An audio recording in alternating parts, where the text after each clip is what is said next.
Hello, and welcome to episode 54 of My Dog Will Eat My Face. Again, as I've said before, let me start off here by apologizing if there's any humming noise or static noise beneath everything that I say. Unfortunately, it's just the cannula blasting the air and oxygen into my face that you're hearing. And if I'm trying to record something that's trying to record the words coming out of my mouth, it's also almost invariably recording the noises being smashed into my nose, just, 5 or 7 millimeters away from the mouth itself. So I apologize for that on the off bat if you hear that once in a while throughout this episode. But with that housekeeping done, let me get down to the bread and butter, what I wish to discuss today. I did actually not produce an episode last week. And there's a very good reason as to why I did not produce an episode. And it was mostly a physical reason and dealing with an issue that occurred. So one of the things that I wish to do today is give an update as to what exactly happened and incorporate that as some sort of a health update as to what my status is and where I am declining to today, and share that with you so you know that my physical state is dwindling, and you can get an example of that and understand better as to why I missed last week's episode recording. And I apologize for that sincerely. But I'll explain in this episode as to what happened and why. It's perfectly germane to the topic of this podcast itself, that is the broader podcast, since it describes part of my downfall and my dealings with the disease as it worsens over time. Because I'll vouch for one thing: it's worsening. It's absolutely worsening. I am actually recording this podcast today on the eve of an absolute hellscape that was last night. And I'll get more into that later as well. Just last night was just a complete and utter disaster. I think I'm going to rename... let's see, what day was it? August 3rd. I think I'm going to rename August 3rd Hindenburg Day from now on in my life. Because it was that far of a disaster for me. Anyway, that's a big component of that. And I really want to talk about, 1, that health issue, 2, the results of that health issue, and 3, how I managed to kind of get back on my horse and still manage to function as best I can as a reasonable, normal human being, despite such a traumatic issue and other traumatic issues occurring that have really harmed my life in many ways. So that's another component I wish to talk about today, and I don't really know the answer to some of the questions I'm going to bring forward today. And hopefully, just through talking it out, I will come to some epiphanies and come to the answers, like I have so many times through the course of these podcasts. Believe it or not, I've had many eureka moments where I've had total epiphanies and realized through the course of my discussion here what the actual means was to recover from such calamities as the ones that I am experiencing. So that's something else I wish to discuss, and that certainly would apply, I think, to anyone dealing with similar medical issues or just issues in their lives. And so I encourage you to keep listening in for that section. And I don't know where that's going to go, because I honestly don't know exactly how I have managed to get back on my horse, so to speak, and keep plugging away. But that's what I'm doing here today. That's what I've been doing recently. And again, I will talk about that later as I kind of cover these events in chronological order and share with you, the good listener, what exactly has happened and what it's like in this decline of my illness with congenital heart disease, heart failure, and kidney failure now at this point as well. So that's where our target is today, and I hope you please join me here going forward for this week's episode as I try to address these topics.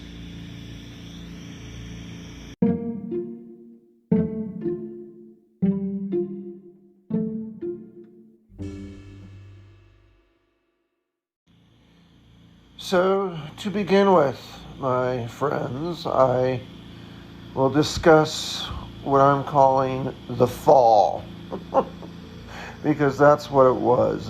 That's what essentially started the ball rolling with this recent medical calamity.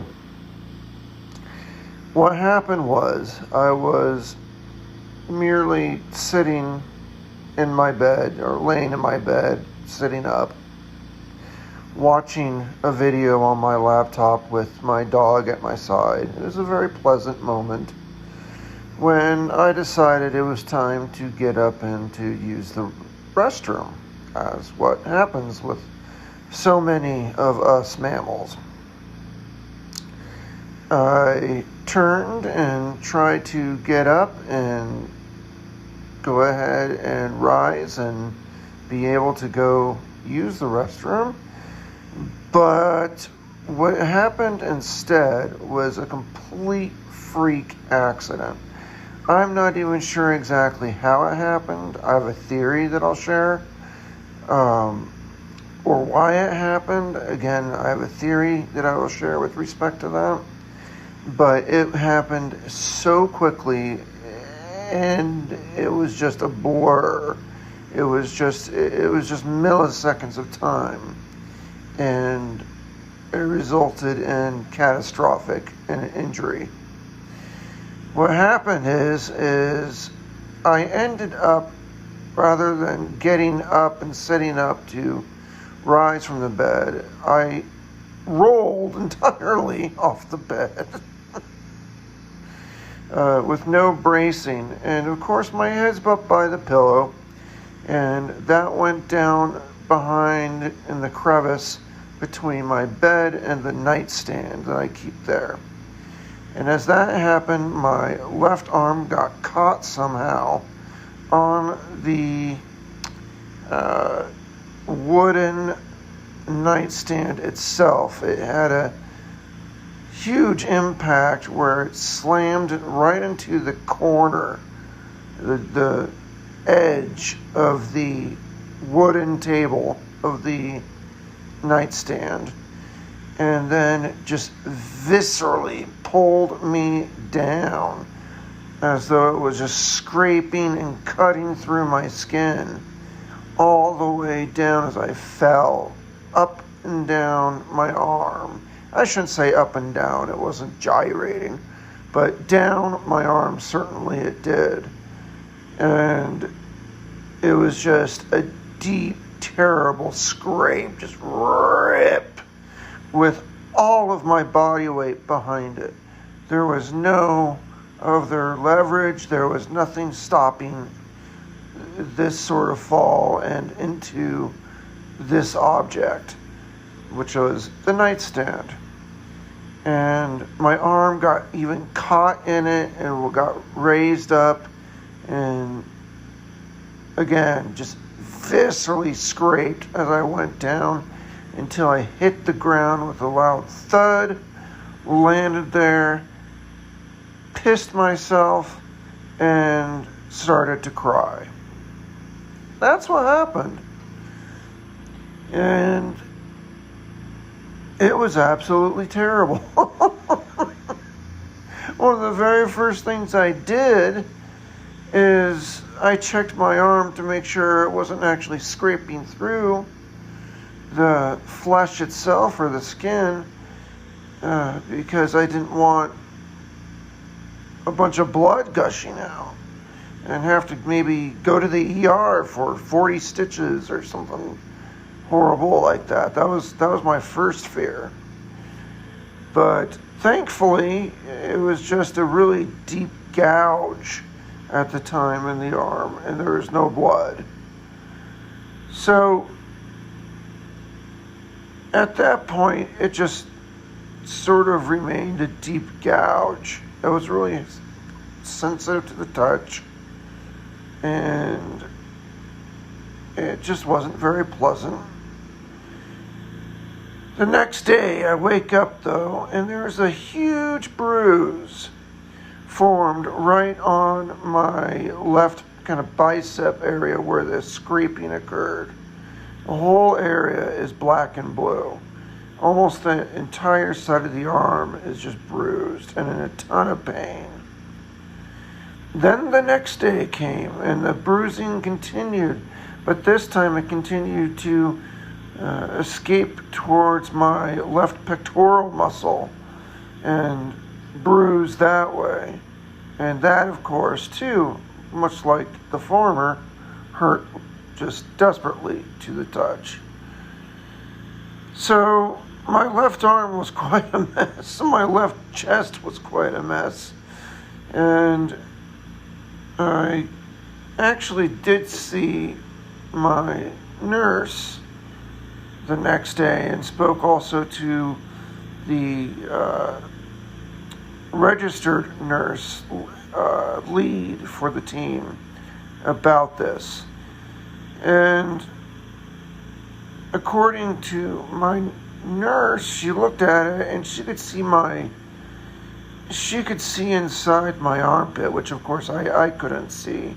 And I guess I didn't bother to look inside the mirror, but these were two different bruises, apparently, not just one bruise.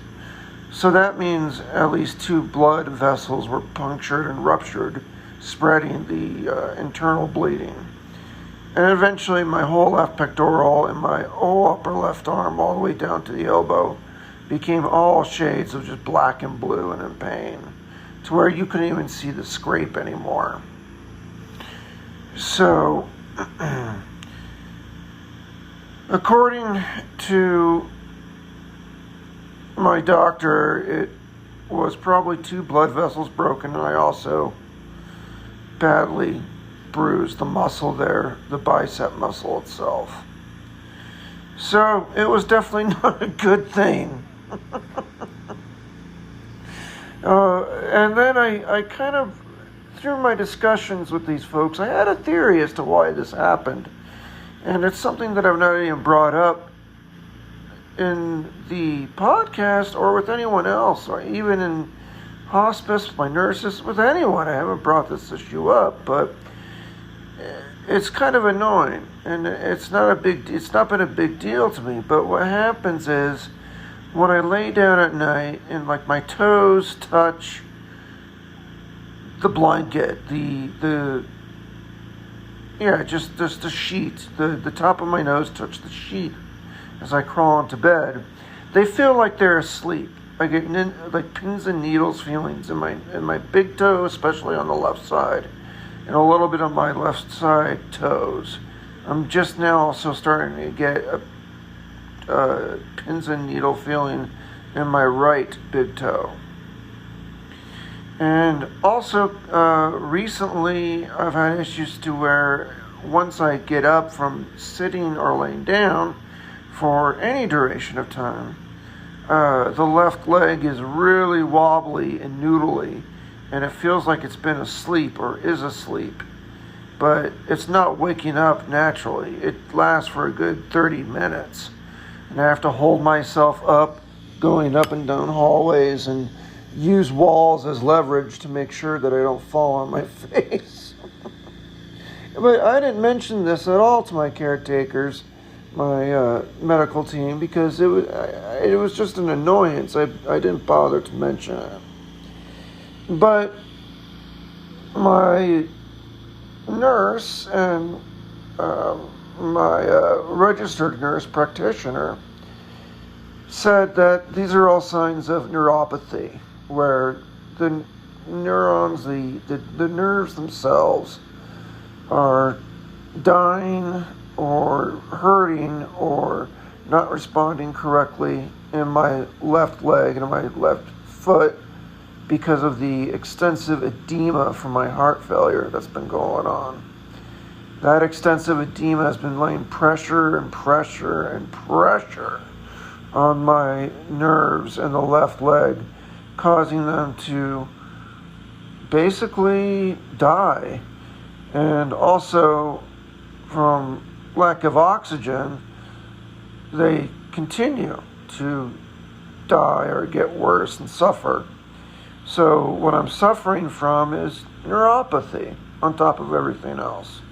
So add that to the mixed bag: congestive heart failure, protein C deficiency, kidney failure, and neuropathy. There's my little baggie of goodies. And so my theory is that because of my left leg being noodly occasionally when I get up, when I spun around in bed that night to get up the side of my bed to go use the restroom, I try to spin around and get up like any normal person would, and I use my left leg as leverage perfectly naturally against my bed to make sure I didn't keep flying over and go overboard on the bed, because my right leg was kind of just moving up and flipping upward and kind of airborne for a little bit as I came around on the side to rest with my left leg. So my left leg was essential to kind of brace that I didn't fall. That's perfectly normal. It's perfectly natural. It's a movement all of us do and we probably never think about. But if my left leg was noodly at that time and not responding, then over I went and just fell face first right over the side of my bed.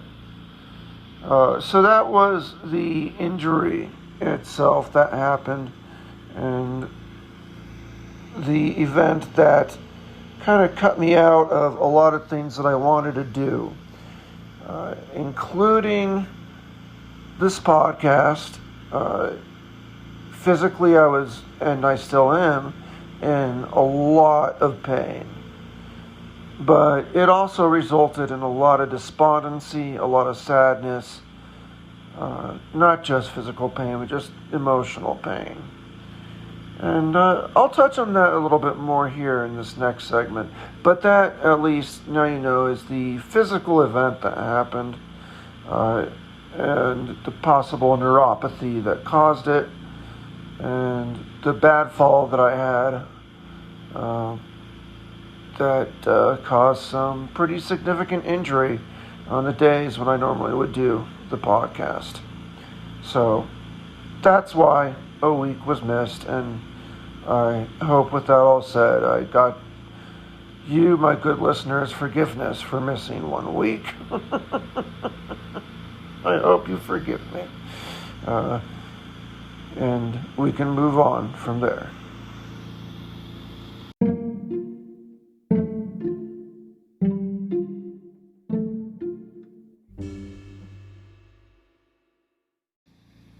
So as I recovered from the injury that I endured, it wasn't just a physical injury, I must say.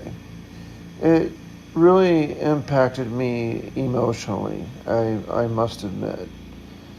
I began to fall into a rather despondent state, and did so probably over the course of a few days.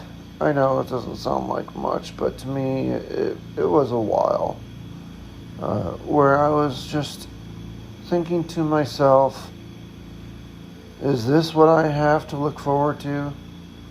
Falling out of bed and landing on the floor and wetting myself? Do I have any purpose at all in life beyond just being injured and suffering? Is there any chance of me having a legacy of any kind if all what I do is just get hurt, complain about it, until finally when I'm gone, people are actually relieved? We all know that feeling, and people like that. So these things really plagued me. It really bothered me. It upset me enough to bring it up with my social worker, with some friends and some others, just trying to seek their support. And as it would happen, the despondency didn't last long. It lasted about a day and a half, which I know doesn't sound like a long time, but this is the part where it seems curious to me. I want to know exactly how did I overcome it? How did I pick myself back up? What was going on in my mind when I was able to finally say, okay, I'm done. I've had enough of this garbage. And literally just a day or a day and a half. That's actually a pretty good record, I think. So, with that, I really wanted to understand what in me drove me to a point where I built myself up and tore myself out from the lousy card that I've been handed, not handled.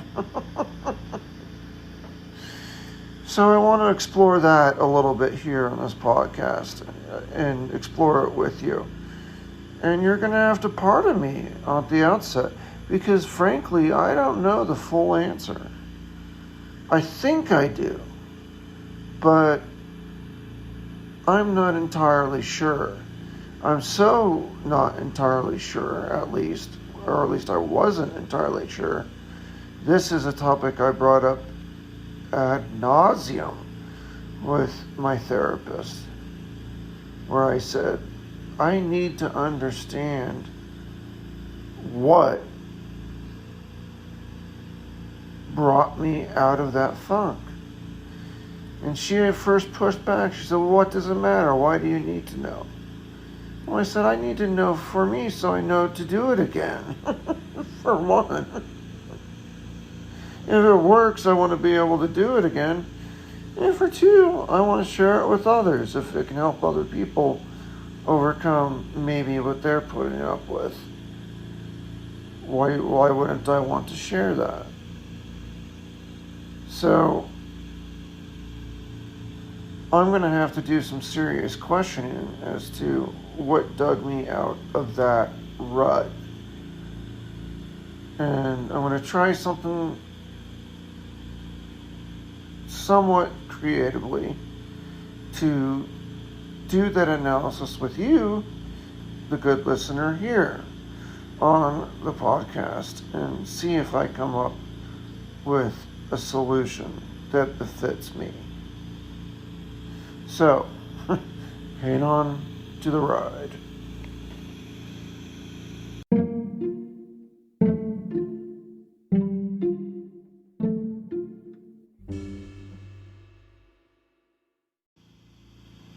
So, what brought me back from mental anguish? My first answer to that is kind of obvious. Part of it, I know for a fact, is sheer boredom. I get bored with being depressed anymore. It's a very boring state to me.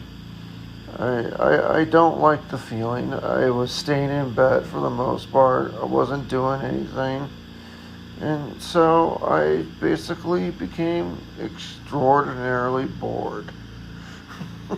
I just said I can't live on that way forever. And it's true. I have actively decided I cannot live that way any longer. So I know that's a big part of it. That is a huge part of it. Another part of it, I think, is my new understanding of the world that I've gained actually by way of doing this very podcast, where I've learned to appreciate that no matter the anguish, no matter the trouble, no matter the pain, no matter the suffering that is brought to me today or tomorrow, I know that it will never take away the best moments of my life. It will never take away the accomplishments I've made. It will never take away the things I'm always proud of. It will never take away or challenge those things that make me, me, and those things that have given me a full life that I can be proud of. Nothing at all in the future or today can change what I have already had. So, that is where I conclude things, at least. And at least with that respect. It's not an end all be all.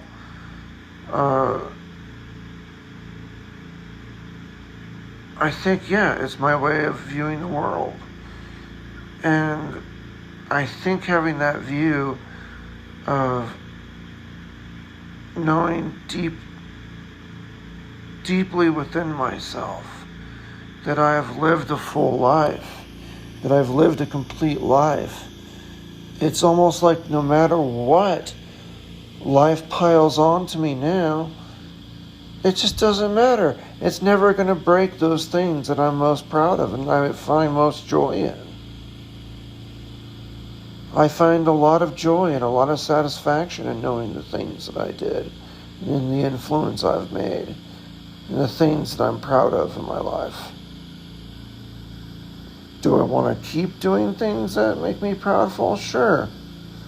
But my resources are limited. I have to be honest and deal with the cards that I've been dealt. There's nothing I can do about it. And once more, these are cards that I've been dealt through no fault of my own. It's all dumb luck. It's all dumb luck. So I can be miserable and terrible for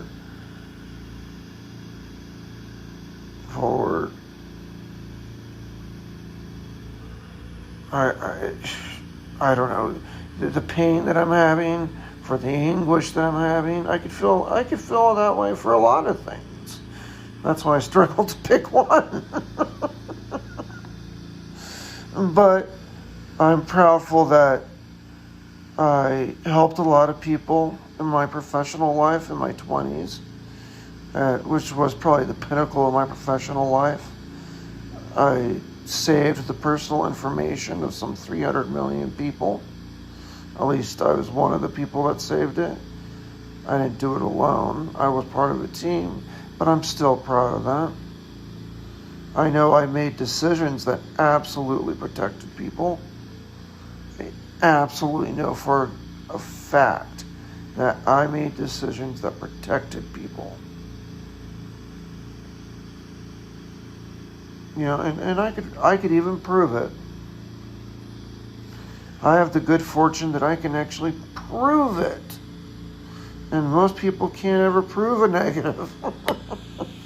In my case, I can.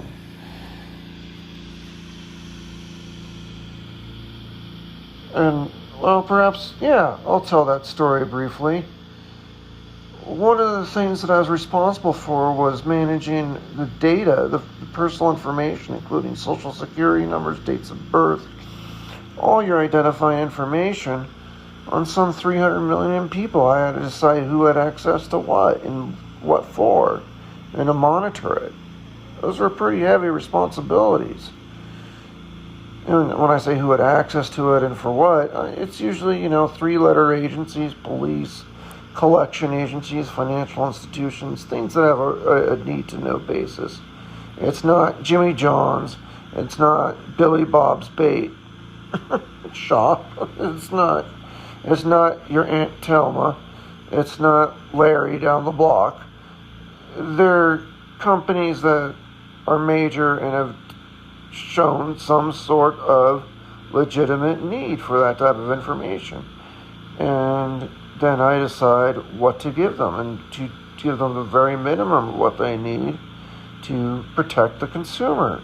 That was my job. And one of the ways I decided to detect fools that were just playing with the data was I built an alert system that told me if anyone searched for particular celebrity names. Of course, they could search celebrities if they had a legitimate purpose, but what are the chances they do have a legitimate purpose to search some of these celebrities? I've come across some where they did have a legitimate purpose, because whenever it was queued, if multiple queries came across and it looked fishy, I killed the account, I shut it off, reached out to the owner and told them to establish it. And sometimes they might find that I was a rogue employee and they fired them. And then we would leave the account off until their new employee was hired and issue them a new code. And therefore I saved also the company liability, not just me. I don't mean just my company, I mean the customer's company. And so that's one of the things I developed, was a celebrity alert list. It was kind of silly, but it worked. It was a way of showing people were just goofing off with the data. They couldn't help themselves to want to look up and see what Britney Spears' social security number is. Because they could. For some reason, they had the access level. And for whatever reason, they thought that would be funny. Well, I had a collection attorney in the state of Pennsylvania who was searching celebrity names. I tried to contact him and to establish that, and give an opportunity to establish these are legitimate, but I also shut down his account because it was so egregious. There was a stream of celebrities being searched, and I seriously doubt that's legitimate. And I shut it down, and I contacted him saying, your account's shut down, sir. But if you have a legitimate reason to search all these names, please provide me the reasons and demonstrate it, and we'll consider turning you back on.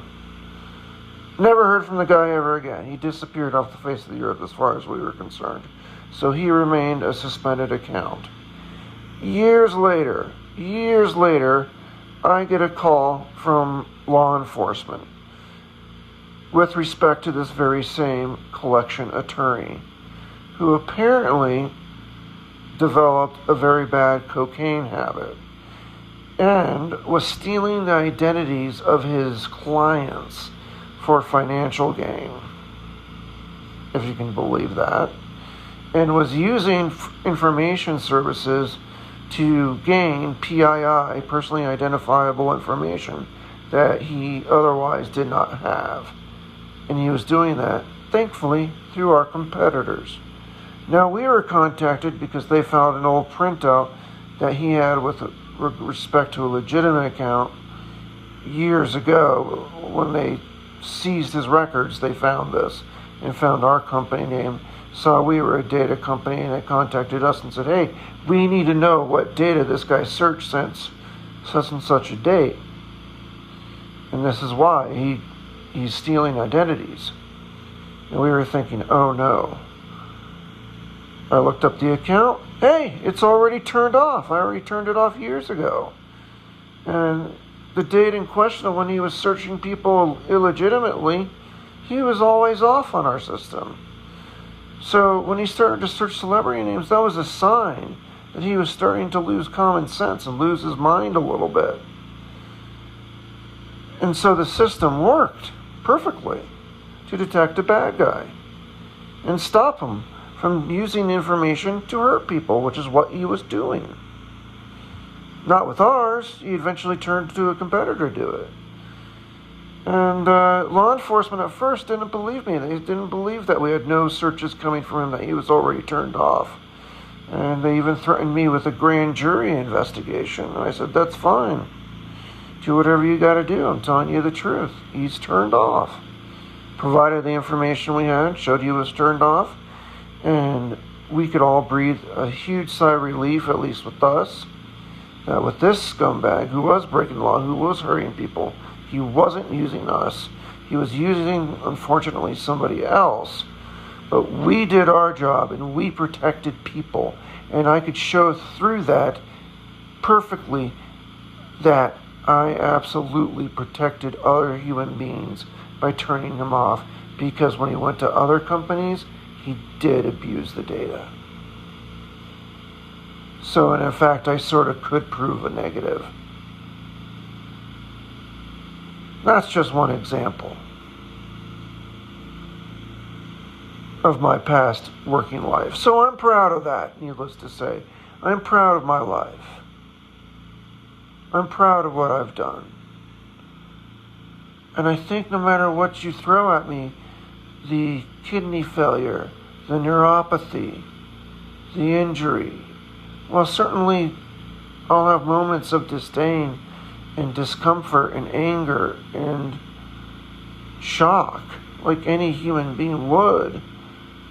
I always crawl out of it quickly because I fundamentally have joy.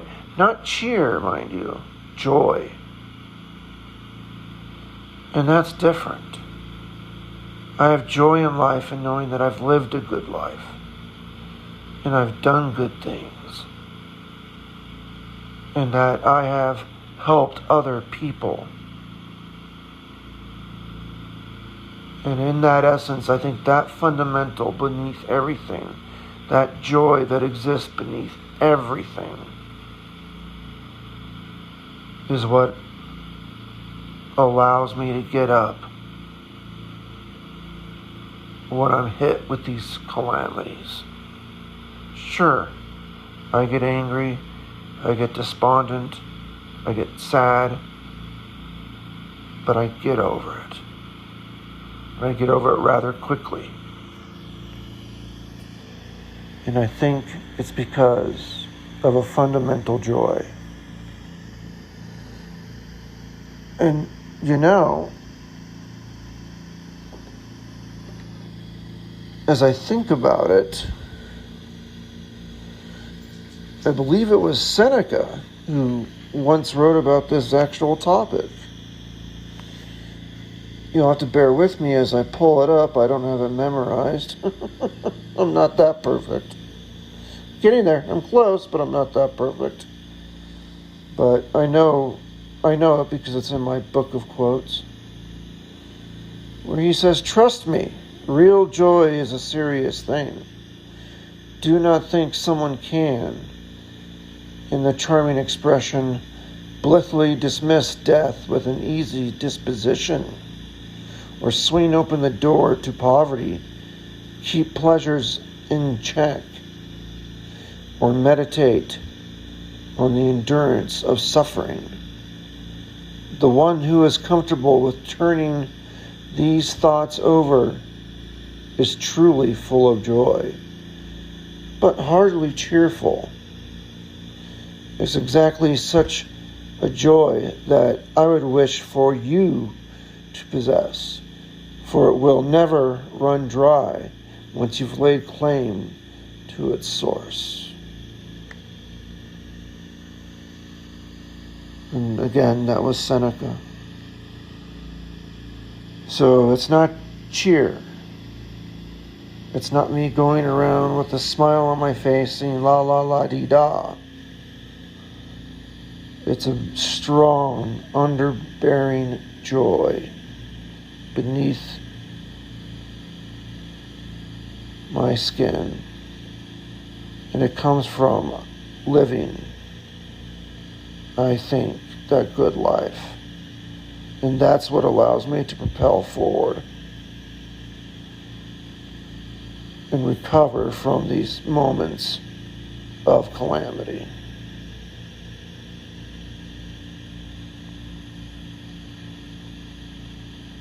And one other thing that helps, I have to give a lot of credit, is being responsible for someone else. If you're responsible for only yourself, I feel it's kind of an emotional dead end. But I have a little being, a little guy who depends totally on me, my dog. And I get great joy from taking care of him and giving him a good life. So I think those are the reasons why, again, I got through this particular issue and rose so quickly from being despondent in just a matter of a day and a half. It was the underlining joy of having had a complete life and helping another soul to find joy as well.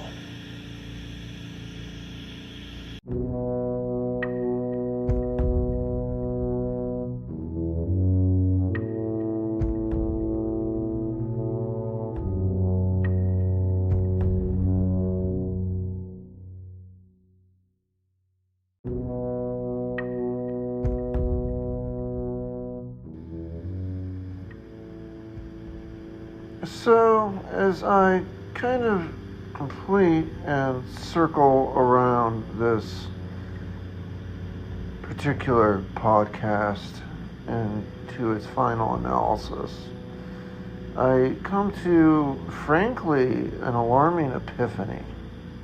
A very alarming epiphany, to be blunt.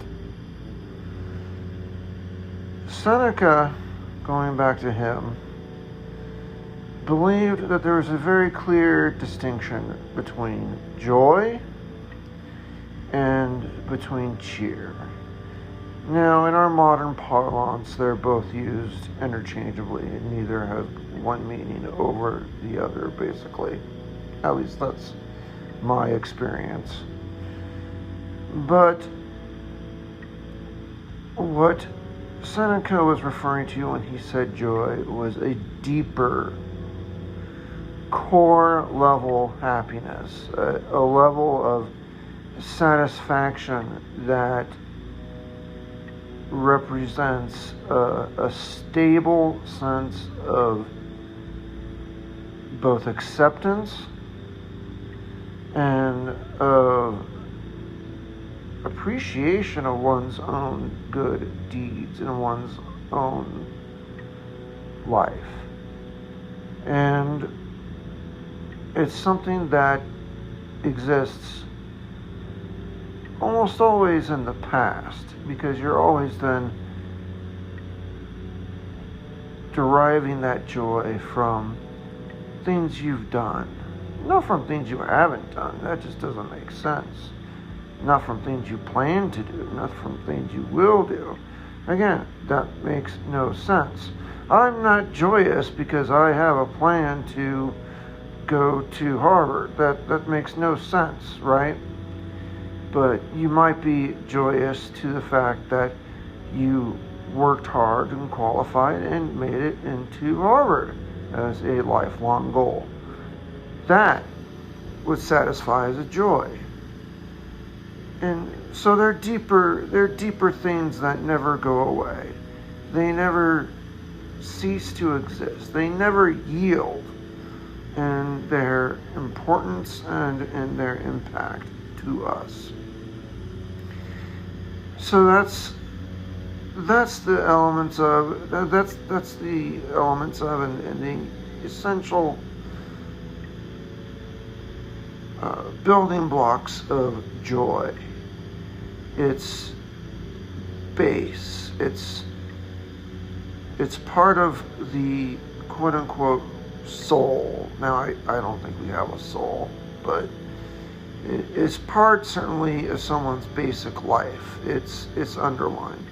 And without joy, if you don't have those feelings, then you're pretty miserable. And we all can think of people like that have never done anything that has given them joy, that has never been in a position to where they are happy with what they did or who they were or are, or otherwise were joyous with what their life was or is. And you'll have to pardon me, that's my dog deciding to go crazy in the background, the wrinkling noise. So yeah, speaking of the dog that in my face, he's also the dog that will annoy me during the podcast. Yeah, you. Okay. And he talks back. So, alright, so that was a nice introduction to my dog, Carter, the world, Carter. Anyway, moving on. Seneca firmly believed that there was joy as a deep component of life, whereas cheer is the superficial veneer. It's, you're happy you got a cute birthday present. You're happy with the movie you saw.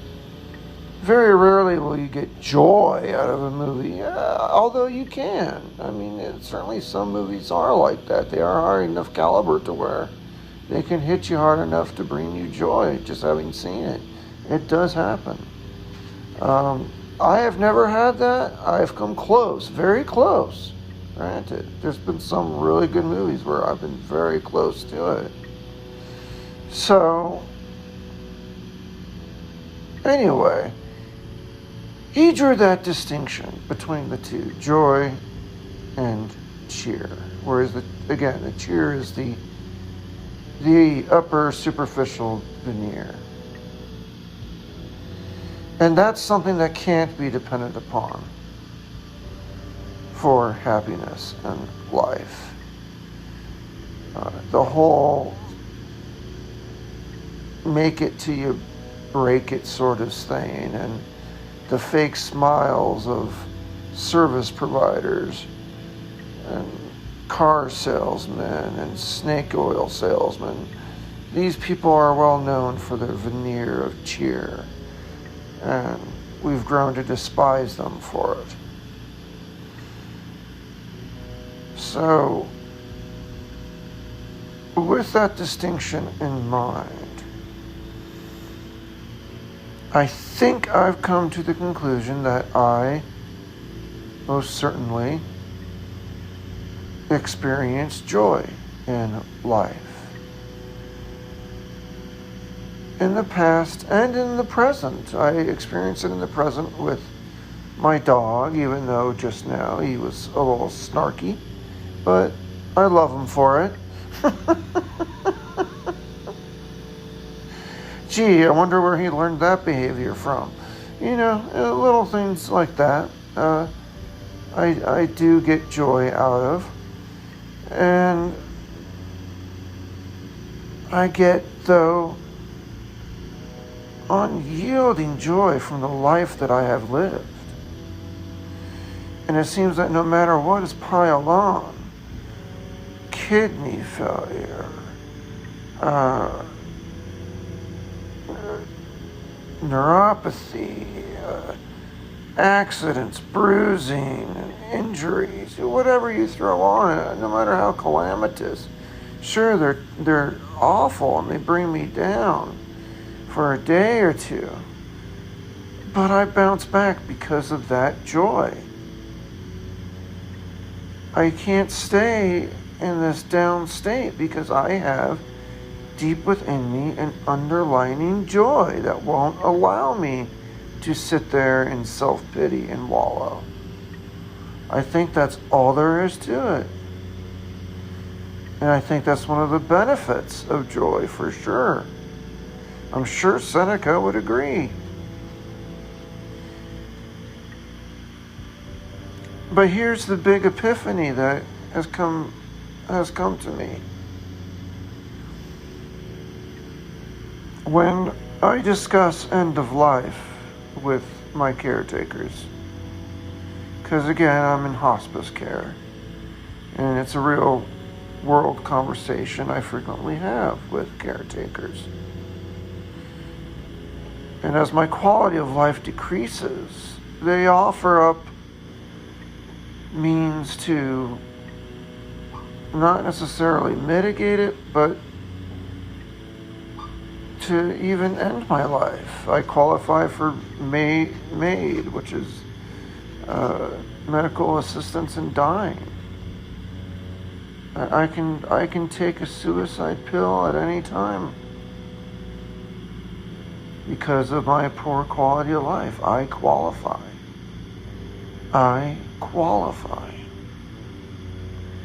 But I don't. And I can't even fathom a situation still in which I would. As I haven't been to that point. I haven't done that thing. I haven't taken my life because I'm not at that point where I don't experience joy in life. And that's usually what they say. Excuse me.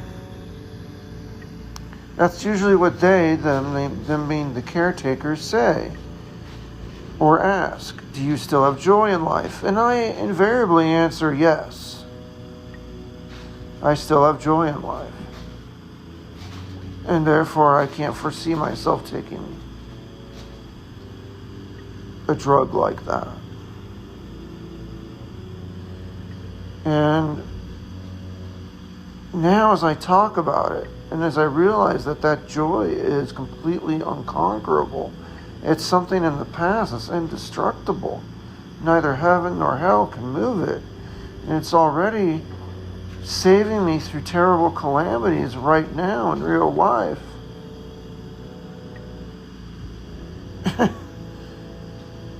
Will I ever reach a point to where my answer is no? I'm not experiencing joy. I don't think that's possible. Because a huge component to my joy is what I have done in the past, as I expressed here today. And that can't be undone. It can't be taken away. Carter, can you shut up? Sorry, listeners. I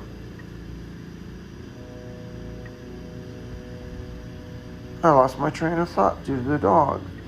No, what I said today, it made it clear to me that joy cannot go away. So will I never experience will I ever experience a lack of joy? If that's the case, then I'm never going to be in a position to take my own life. I'm never going to be in a position to want to give up.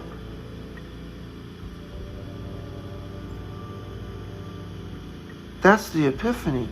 If my joy is based on something so indestructible as what's in the past, and that is totally indestructible, that means that it is extraordinarily unlikely, at the very least, that I will ever be in a position to where I will want to throw the towel in with this life. And I'll probably fight through it to the end. Because every time a practitioner has asked me to date, do you still have joy in your life? My answer has been unequivocally yes.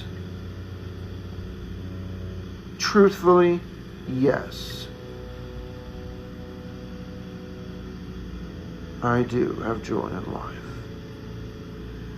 And even though I face planted myself off the bed in a weird freak accident and viscerally ripped the side of my arm down a wooden table until I landed thud on the ground,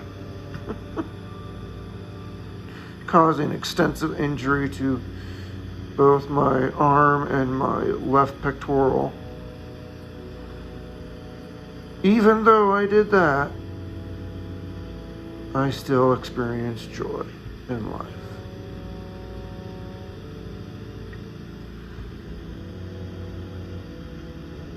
And I don't think that's ever going to go away. So, that is my conclusion for today's podcast, because that is a very profound conclusion, and I think I have to leave it at that. Because even I am a little surprised by where those thoughts led me, and where logically I've come to understand why exactly I got back up despite the calamity that happened, and why I probably always will, no matter how bad it gets.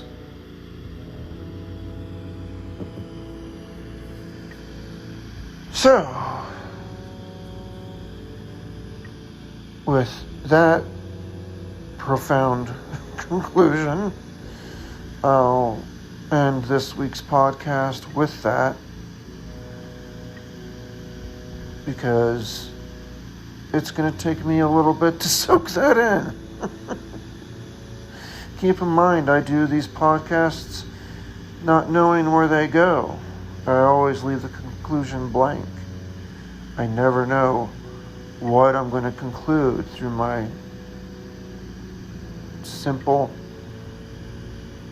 talking through of the matter at hand. And today, that conclusion really did kick my butt. So I'm going to need some time to soak that up. But I hope you enjoyed today's podcast, at the very least. And I encourage you to follow it and turn on notifications so you're aware of future podcasts. Keep in mind, following alone does not tell you when a new podcast is available. You have to also choose to follow it, and to do so varies from app to app. It's usually either a separate button, or it could be in an ellipses menu and you have to turn on notifications. Sort of depends, but look for it. It will say notifications, and you want to make sure they're on. And to do that, we'll let you keep abreast of any future podcasts. And if you want to support the podcast a little bit further, you can go to www.patreon.com/mydogwilleeatmyface, and you can drop a shekel or two if you like for the podcast itself. Maybe I could invest in a better ear set and better microphone to where I don't get into a fight with my dog mid stream. But what fun would that be? What fun would that be? In all seriousness, if you wish to support it more, I encourage you to go there and drop a shekel. Again, it's just patreon.com/mydogwilleeatmyface. But above all, you've already provided your support, and I thank you deeply from the bottom of my heart for listening to this podcast, and I beg you to share it with others. That's the most I could ever ask of anyone who listens to my podcast. And so if you're already doing that, if you're here still, you're doing that, and I thank you profusely from the bottom of my heart for your support. It means the world to me. It truly does. But with that, I will have to say I will speak to you next week, I hope, unless something else happens. But I plan to speak to you next week. And for now, auf Wiedersehen.